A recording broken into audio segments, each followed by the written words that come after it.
ہاں جی، کیسے ہیں آپ لوگ سب؟ کافی دن ہوئے آپ لوگوں سے ملاقات ہی نہیں ہو سکی۔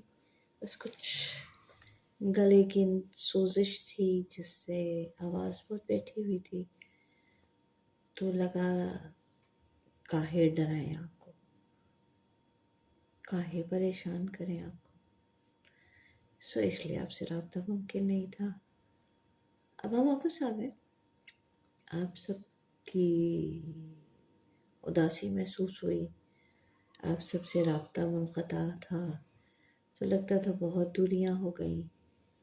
اب ہم واپس آ گئے۔ اچھا، کچھ صاحبان نے گلہ کیا ہے کہ ہم انشا جی پڑھ رہے ہیں تو نگری نگری پھرا مسافر میں ہم شہر شہر کیوں نہیں جاتے، جیسے کہ کتاب میں ہے۔ تو بتاتے چلے کہ اس سے تھوڑا سا بوریت کا عنصر پیدا ہو رہا تھا، لہٰذا ہم کبھی لندن جائیں گے تو کبھی ہالینڈ جائیں گے تو کبھی جرمنی جائیں گے تو کبھی چائنا چلے جائیں گے۔ یہ نہ ذرا موڈ پہ اس کا رکھتے دار و مدار ہے، تو آپ پریشان مت ہوئیے گا، ہم آپ کو پورے انشا جی کے سفر نامے سنائیں گے، بس اپنی مرضی کے حساب سے شہر شہر گھومیں گے، تھوڑی سی تو اجازت ہے نا۔ آپ اپنا چائے کا مگ لے آئیے، میرا مگ میرے پاس ہے۔ اور آج ہم ہمارا گرد کی ڈائری سے انشا صاحب کا ایک خط پڑھیں گے جو انہوں نے جمیل الدین علی کے نام لکھا تھا۔ لندن سے ایک خط عنوان ہے۔ علی صاحب وہ لکھتے ہیں کہ علی میاں یہ لندن ہے، اور لندن میں مسز واٹسن کا بھٹیار خانہ موسوم بگلاسٹر ہوٹل۔ اس وقت میں کمرہ نمبر 17 سے جو تہ خانے میں سڑک کے رخ واقع ہے اور جس کی کھڑکی کے باہر کوڑے کا ڈرم نظر آ رہا ہے، یہ نامہ شوق آپ کی خدمت میں لکھ رہا ہوں۔ میر باقر علی داستان گو نے کسی غریب مسافر کے سرائے میں جانے اور بھٹیارنوں سے پالا پڑنے کا حال اپنی داستانی بولی میں لکھا ہے۔ اس وقت وہ یاد آ گیا، لیکن نہیں، یہاں اتنی زیادہ کیفیت نہیں، ہاتھی لٹے گا تو بھی کہاں تک۔ یہ سچ ہے کہ وہ انتظار تھا جس کا یہ وہ سہر نہیں، یعنی یہ وہ کمرہ نہیں جس کی بکنگ میں نے کراچی ہی سے خط لکھ کے کرا لی تھی۔ بے صبر مسز واٹسن نے وہ کسی اور کا حق کو دے دیا اور دیکھا مجھے تو چھوڑ دیے مسکرا کے ہاتھ، یعنی میرا منہ تکنے لگی کہ آپ تو سچ مچ آ گئے۔ میں نے کہا ارے ہاں، ہم بارے خاطر ہوں تو کہیں اور ٹھکانہ کریں، اب آ ہی گئے ہیں تو شباشی کا بہانہ کریں۔ سوچ کر بولی اجی نہیں ٹھہریے، کوئی بندوبست کرتی ہوں۔ میری خاطر ان کو اتنی منظور ہوئی کہ اس کمرے سے نوکرانی میری کو لات مار نکال دیا۔ میں نے کہا یہ کیا کیا، اس بیچاری کو کیوں نکالا، مجھے کہیں اور جگہ مل جائے گی۔ بولی اجی صاحب آپ پرواہ نہ کیجیے، رقیق القلب نہ بنیے، آپ میرے لیے زیادہ اہم ہیں۔ بزنس از بزنس، اس کا کیا ہے، چند دن میں دھکے کھا کر پھر آ جائے گی، کئی بار جا چکی ہے اور آ چکی ہے۔ ہاں تو لائیے ایک ہفتے کا پیشگی کرایہ، یعنی کہ 8 پاؤنڈ۔ آپ نے لندن میں ایشیائیوں سے نسلی امتیاز برتتے جانے کی داستانیں تو سنی ہوں گی اور خبریں دیکھی ہوں گی، لیکن یہ بھی تو دیکھیے کہ مسز واٹسن نے میری خاطر اپنی ایک ہم وطن کو چلتا کیا۔ ہاں وہ 8 پاؤنڈ کی بات البتہ الگ ہے، رنگ و نسل اپنی جگہ، پیسہ اپنی جگہ۔ خیر لندن بالکل ویسا ہی ہے جیسا میں 6 سال پہلے چھوڑ کر گیا تھا۔ اتفاقات سنو کہ 1961 میں بھی 5 ستمبر کو چل کر 12 ستمبر کو وارد لندن ہوا تھا، اب کے بھی 5 ستمبر کو چلا اور ایک ہفتہ راستے میں گزار کر 12 ستمبر کو یہاں پہنچا۔ اس سال بھی ان تاریخوں کو منگل کا دن پڑتا تھا، اب کے بھی منگل ہی کا ساتھ ہے۔ پیرس میں مالار ہوٹل میں میرے کمرے کا نمبر 17 تھا، یہاں بھی 17 ہی ہے۔ یہاں میں شام کے جھٹپٹے میں پہنچا، لیکن ہر چیز کچھ مانوس ہی معلوم ہوئی۔ صبح دم دیکھتا ہوں کہ یہ تو کوئنز گارڈن کی بالکل ساتھ والی گلی ہے۔ کوئن گارڈن یاد ہے نا؟ یہ وہی جگہ ہے جہاں میں اس سال ٹھہرا تھا۔ فقط ٹھہرا ہی نہیں تھا، حضرت نوح مادری کے مصرے کی پوری واردات ہوئی تھی کہ اس نے بلا کر بٹھایا، بٹھا کر اٹھایا، اٹھا کر نکالا۔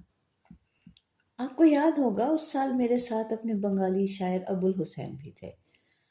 ہم دونوں بیلجیم کا میلہ بھگتا کر یہاں آئے اور سید اطہر علی کی مہربانی سے کوئنز گارڈن کے نمبر 50 میں 3 نمبر کا کمرہ مل گیا۔ ہمارا پروگرام لندن میں فقط 8-10 روز رکنے کا تھا، لیکن ہوتے ہوتے 5 ہفتے گزر گئے، حتیٰ کہ یار آشنا پوچھنے لگے کہ میاں ابھی گئے نہیں، کب جاؤ گے؟ بی بی سی کے دوستوں نے ہم سے تقریریں لکھوانا اور نظمیں پڑھوانا بھی بند کر دیا۔ لندن میں دیکھنے کے مقامات بھی ختم ہو گئے۔ ہمارا غیر ملکی زر مبادلہ کا توازن بھی خاصا بگڑ گیا تھا، اور ہمارے مالک مکان نے بھی مصنوعی اخلاص برتنا موقوف کر دیا تھا۔ اس کے باوجود ہم لندن میں تھے، محض ابو الحسین صاحب کی پراسرار بیماری کی وجہ سے۔ ابو الحسین نے لندن پہنچتے ہی ڈاکٹروں اور اسپتالوں کے پتے پوچھنا شروع کر دیے۔ ایک روز ہم نے گفتگو میں ڈاکٹر گراہم بیل کا ذکر کیا تو بولے، کس چیز کا ڈاکٹر ہے؟ مجھے اس کے پاس لے چلو نہ ذرا۔ ہم نے کہا، اول تو وہ لسانیات کا ڈاکٹر ہے اور تمہاری بیماری اس سے مختلف معلوم ہوتی ہے۔ دوسرا باقاعدہ حیات ہی نہیں ہے۔ اس پر انہوں نے دوسرے دوستوں سے رجوع کرنا شروع کر دیا، خصوصاً لندن میں رہنے والے بنگالیوں سے۔ ہمیں نہ ان کے مرض کی نوعیت معلوم ہوئی، نہ ہم نے ان سے اس کے متعلق استفسار کرنا مناسب جانا کہ جانے کون سی اور کیسی بیماری ہو جس کے ذکر سے وہ آپ بھی شرمسار ہوں اور ہمیں بھی شرمسار کریں۔ لیکن جب 8 روز گزر گئے اور ہم نے لندن سے آگے چلنے کو کہا تو ابو الحسین بولے، نہ میاں، تم چاہو تو جاؤ، میں چند دن اور لندن میں رہوں گا، علاج کرا کے ہی جاؤں گا۔ آخر ہم نے معافی چاہ کر پوچھ ہی لیا کہ بھیا آخر مرض ہے کیا؟ بولے، یہ بہت پرانا مرض ہے، پاکستان میں اس کا بہت طرح علاج کرا چکا ہوں لیکن نہیں جاتا۔ پاکستان کے ڈاکٹر، حکیم، وید، ایلوپیتھی ہے، ہومیوپیتھی ہے، فٹ پاتھی ہے، سب دیکھ لیے ہیں، تو لندن آیا اسی کارن ہوں۔ شاعری کا میلہ تو بہانہ تھا۔ ہم نے کہا، کچھ مرض کی تفصیل تو بیان ہو۔ بولے، جس روز دفتر میں مجھے 8-10 گھنٹے مسلسل کرسی پر بیٹھنا پڑے تو پیٹھ میں درد ہونے لگتا ہے۔ معمولی یا شدید؟ نہیں، شدید تو نہیں ہوتا، بس میٹھا میٹھا سا، ہلکا ہلکا سا۔ اور وہ مستقل رہتا ہے؟ نہیں، 5-7 منٹ میں چلا جاتا ہے۔ ہر روز ہو جاتا ہے؟ نہیں، بلکہ چند روز بعد 8-10 گھنٹے مسلسل بیٹھنا پڑے تو۔ ہم نے چہرے پر سنجیدگی طاری کرتے ہوئے کہا، بہت سنگین مرض معلوم ہوتا ہے، جم کے علاج کراؤ بھیا۔ مالش کرائی ہے؟ کرائی۔ جوشاندہ پیا ہے؟ پیا۔ ٹیکے لگوائے ہیں؟ لگوائے۔ طاقت کی گولیاں کھائی ہیں؟ کھائیں۔ گنڈے تعویذ کیے۔ آپریشن کرایا؟ ہاں، آپریشن کس چیز کا؟ ابے دماغ کا، اور کس چیز کا؟ بھلے مانس، کیوں ڈاکٹروں کو پریشان کرتے ہو؟ لقمان کے پاس گئے ہوتے، لیکن تمہارے مرض کی تو دوا شاید اس کے پاس بھی نہ ہو۔ یہ مرض لا علاج ہے۔ اب اس زندگی کے باقی جوتوں پورے کرو تم۔ ابو الحسینی صاحب نے تو نہایت وسیع القلبی سے اجازت دے دی کہ تم چاہو تو جاؤ، لیکن یورپ کے کئی ملکوں کا دورہ بھی باقی تھا اور تنہا آدمی سفر میں زچ ہو جاتا ہے۔ 2 ہوں تو آپس میں دکھ سکھ سہ لیتے ہیں، ایک کمرہ لے لینا سستا پڑتا ہے۔ سواری بھی جیسے ایک نے لی 2 نے لے لی۔ کئی بار ایک کو سامان کے پاس چھوڑ کر دوسرے کو کوئی اور امر دیکھنا ہوتا ہے۔ بہرحال پردیس میں ساتھی بہت بڑی غنیمت ہے، خواہ وہ ابوالحسین کا سا ہی کیوں نہ ہو۔